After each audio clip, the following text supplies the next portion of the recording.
கடந்த 2 வருஷத்துக்கு முன்னாடி சோசியல் மீடியா, தொலைக்காட்சி எல்லாத்துலயும் வந்து பார்த்தா, பிரேக்கிங் நியூஸா ஒரு நியூஸ் வந்து வலம் வந்துகிட்டு இருந்துச்சு. அதாவது விஜய், த்ரிஷா இவங்க 2 பேருமே நார்வேல அவங்களோட ஹனிமூன் வந்து கொண்டாடிக்கிட்டு இருக்காங்க அப்படிங்கிறது மாரியான தலைப்புச் செய்திகள்லாம் வந்துச்சு. அது என்னன்னு பார்த்தா, லோகேஷ் கனகராஜ் படத்துல விஜய் ஹீரோவாவும், த்ரிஷா வந்து ஹீரோயினாவும் வந்து நடிச்சிட்டு இருந்தாங்க. ஸோ ஹஸ்பண்ட் அண்ட் ஒய்ஃபா வந்து பார்த்தோன்னா நடிச்சதுனால, அந்த படத்துல சில காட்சிகள் வந்து படமாக்கப்பட்டதுனால, அந்த வீடியோ, புகைப்படங்கள் அது எல்லாமே வந்து வைரல் ஆயிட்டு வந்ததுங்க. அப்ப அப்ப இருந்தே வந்து பார்த்தோன்னா, விஜய்க்கும் த்ரிஷாவுக்கும் இடையில வந்து ஒரு கெமிஸ்ட்ரி இருக்கு. அவங்க 2 பேத்துக்குள்ள ஒரு அண்டர்ஸ்டூட் இருக்கு. அதே மாரி அவங்க 2 பேரும் வந்து ரொம்ப நெருக்கமா வந்து பழகுறாங்க. அப்படிங்கிறது மாரியான சில தகவல் வந்துச்சு. அது ஆரம்பத்துல எல்லாமே வதந்தி அப்படிங்கிறது மாரி வந்து ஒரு பக்கம் வந்து சொல்லிக்கிட்டே வந்திருந்தாலும், நாளடைவுல அது கொஞ்சம் கொஞ்சமா இன்னும் அதிகமா தீவிரமடைஞ்சது. அப்படி தீவிரம் அடைஞ்சது இப்ப எதுல கொண்டு வந்து நின்றுருக்கு அப்படின்னு பார்த்தா, விஜய், சங்கீதா விவாகரத்து வந்து விவகாரத்துல வந்து கொண்டு வந்து நின்றுருக்கு. பாடகி சுசித்ரா வந்து சொல்லும்போது அவங்க என்ன சொல்றாங்க அப்படின்னா, விஜய் த்ரிஷாவ ரொம்ப உருகி உருகி காதலிக்கிறாங்க. ஆனா த்ரிஷா விஜய காதலிக்கல.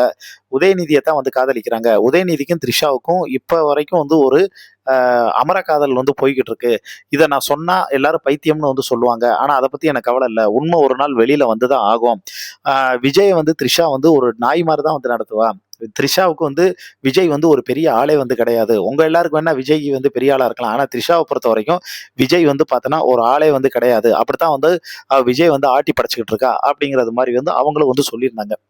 இது ஒரு பக்கம் இருக்கக்கூடிய சிச்சுவேஷன்ல, சங்கீதா வந்து மறுபடியும் அவங்க தெளிவா அந்த மனுவுல வந்து குறிப்பிட்டது, பிசிக்கலாவும் சரி, மென்டலியாவும் சரி, கடந்த ஒரு 5 வருஷமா ஒரு ஜெயில் கைதி போல நான் வந்து இருந்தேன். மிகப்பெரிய மன உளைச்சல்ல வந்து இருந்தேன். அதுக்கு காரணம் விஜய் கிட்ட எவ்வளவோ வந்து சொல்லியும், அவர் அந்த நடிகையோட இருக்கக்கூடிய அந்த உறவ வந்து பார்த்தேன்னா, நிறுத்துற பாடு இல்ல. அது நாளுக்கு நாள் அதிகமாயிட்டே இருந்தது. அதோட மட்டும் இல்லாம பப்ளிக் ஃபங்ஷனா இருக்கட்டும், அதே மாரி வெளிநாட்டுக்கு போறதா இருக்கட்டும், அந்த நடிகை கூட ரொம்ப நெருக்கமா இருக்கக்கூடிய ஃபோட்டோ, வீடியோக்கெல்லாம் வந்து எடுத்து, அத சமூக வலைதளத்துல வந்து போடும்போது, அது எனக்கும், என் குடும்பத்துல இருக்கக்கூடிய என் பசங்களுக்கும் மிகப்பெரிய மன உளைச்சலை வந்து ஏற்படுத்துச்சு. இது சம்பந்தமா விஜய் கிட்ட எவ்வளவோ சொல்லி பார்த்தோம். அவர் வந்து கேட்கறது மாரி வந்து இல்ல.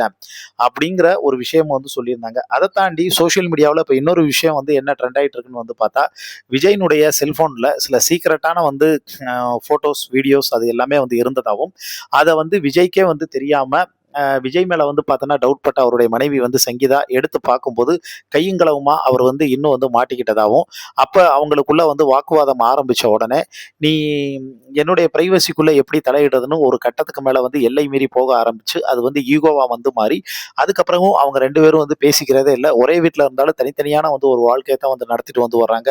அப்படின்னு தகவல் தாங்க வந்து தொடர்ந்து வந்து இப்ப ட்ரெண்ட் ஆகிக்கிட்டு இருக்கு சோசியல் மீடியாவுல. இது ஒரு பக்கம் இருக்கக்கூடிய சூழ்நிலையில, விஜயினுடைய ஆதரவாளர்களும் சரி, அவருடைய ரசிகர்களும் சரி, எல்லாமே வந்து மாறும். கூடிய சீக்கிரம் இது எல்லாமே வந்து இதற்கான விளக்கம் எல்லாத்தையும் எங்களுடைய தளபதி வந்து தெளிவா வந்து குடுப்பாரு. அவர் மௌனம் காக்குறாருன்னா, அந்த மௌனத்துக்கு பின்னாடி ஒரு காரணம் இருக்கும். புயலுக்கு பின்னாடி ஒரு அமைதி வந்து கண்டிப்பா வந்து திரும்பும். அவர் மக்களுக்கு நல்லது செய்ய வந்திருக்காரு. நீங்க என்ன சாயம் பூசினாலும், அந்த சாயம் வந்து எங்க தளபதி முன்னாடி வந்து வெளுக்காது. அப்படிங்கிற ஒரு விஷயத்தையும் பாசிட்டிவா வந்து அவங்க வந்து சொல்லிட்டு வர்றாங்க. இத பத்தி உங்களுக்கு தோணக்கூடிய கருத்துக்கள கீழ இருக்கக்கூடிய கமெண்ட் பாக்ஸ்ல மறக்காம மென்ஷன் பண்ணுங்க.